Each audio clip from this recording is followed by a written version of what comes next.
शहरों में अक्सर राजा महाराजाओं और महान योद्धाओं की घोड़े पर सवार बड़ी बड़ी मूर्तियां दिख जाती है ना? पर क्या कभी ये सोचा है कि इन शानदार मूर्तियों में कोई गहरा राज भी छिपा हो सकता है? तो चलिए आज इसी की पड़ताल करते हैं।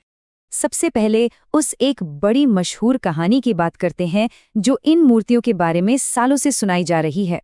कहते हैं कि इनमें एक सीक्रेट कोड है, एक ऐसा कोड जो सबकी नजरों के ठीक सामने छिपा हुआ है। तो सवाल यही है कि क्या सच में घोड़े के खड़े होने के तरीके में कोई गहरा, कोई गुप्त संदेश छिपा है? कोई ऐसा मैसेज जो हमें उस सवार के बारे में कुछ खास बता सकता हो? देखिए, एक बहुत ही पॉपुलर बिलीफ है कि घोड़े के जो पैर हैं वो एक कोड की तरह काम करते हैं और ये कोड हमें बताता है कि उस पर बैठे वीर की मौत आखिर हुई कैसे थी। अच्छा, तो ये कोड है क्या? चलिए समझते हैं। ये नियम ना बहुत सीधा साधा लगता है। अगर घोड़े के दोनों पैर हवा में हैं, तो इसका मतलब है कि सवार की मौत लड़ाई के मैदान में हुई। अगर एक पैर हवा में है, तो माना जाता है कि मौत युद्ध में लगे घावों की वजह से बाद में हुई। और अगर चारों के चारों पैर जमीन पर हैं, तो इसका मतलब नेचुरल डेथ। सुनने में तो बड़ा दिलचस्प लगता है ना? पर इस नियम की सच्चाई जानने से पहले थोड़ा सा पीछे चलते हैं इतिहास में और ये देखते हैं कि ये मूर्तियां बनाने की परंपरा आखिर शुरू कहाँ से हुई। देखिए, ये घुड़सवार मूर्तियां बनाने का जो चलन है, ये कोई नया नहीं है, बहुत पुराना है। और इसकी शुरुआत हुई थी प्राचीन रोमन साम्राज्य से, जहां ये बहुत पॉपुलर हुई। तो असल में इनका मतलब क्या था? ये मूर्तियां सिर्फ सजावट के लिए नहीं थी, ये प्रतीक थीं पावर का, लीडरशिप का और लड़ाई में उनकी काबिलियत का। किसी राजा या सेनापति को घोड़े पर दिखाना, ये उनके सम्मान और गौरव को दिखाने का एक तरीका था। तो चलिए अब वापस अपने मेन सवाल पर आते हैं। घोड़े के पैरों वाला वो जो कोड है, वो एक पक्का नियम है या फिर बस एक मजेदार कहानी? लेकिन असली सच्चाई कुछ और ही है। यहीं पर बात इंटरेस्टिंग हो जाती है। देखिए, जो कहानी हम सबने सुनी है वो तो यही कहती है कि घोड़े के पैर मौत का राज बताते हैं।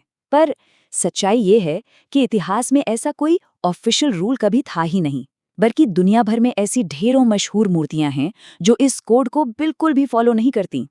तो अगर ये कोई कोड नहीं है, तो फिर इन मूर्तियों को अलग अलग पोज में बनाया ही क्यों जाता है? इसका जवाब कलाकार के इरादे में छिपा है। वही सवाल कि अगर ये कोई कोड नहीं, तो फिर पोज अलग अलग क्यों है? आखिर इसके पीछे की वजह क्या है? इसकी असली वजह है आर्टिस्टिक एक्सप्रेशन। मतलब मूर्तिकार किसी नियम को नहीं, बल्कि उस भावना को देखते हैं जो वो मूर्ति के जरिए दिखाना चाहते हैं। उनके लिए सबसे जरूरी होता है कि डिजाइन कैसा दिखेगा और मूर्ति का बैलेंस कैसे बनेगा। हर पोज का एक अलग इमोशनल इम्पैक्ट होता है।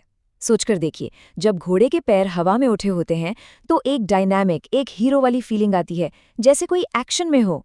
और वहीं जब चारों पैर जमीन पर होते हैं तो एक शांत, स्थिर और राजसी छवि बनती है।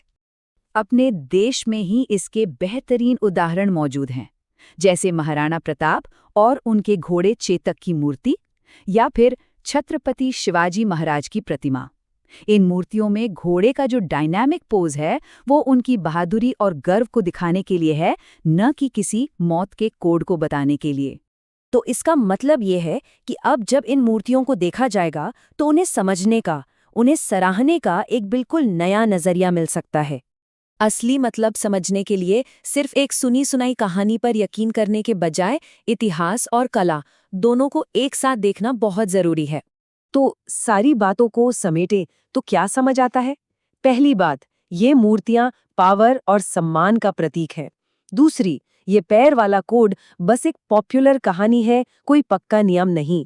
और तीसरी बात, ये जो पोज है ये आर्टिस्ट का फैसला है, एक खास इमोशन दिखाने के लिए। तो अगली बार जब कोई ऐसी मूर्ति के सामने खड़ा होगा तो उसे क्या दिखेगा?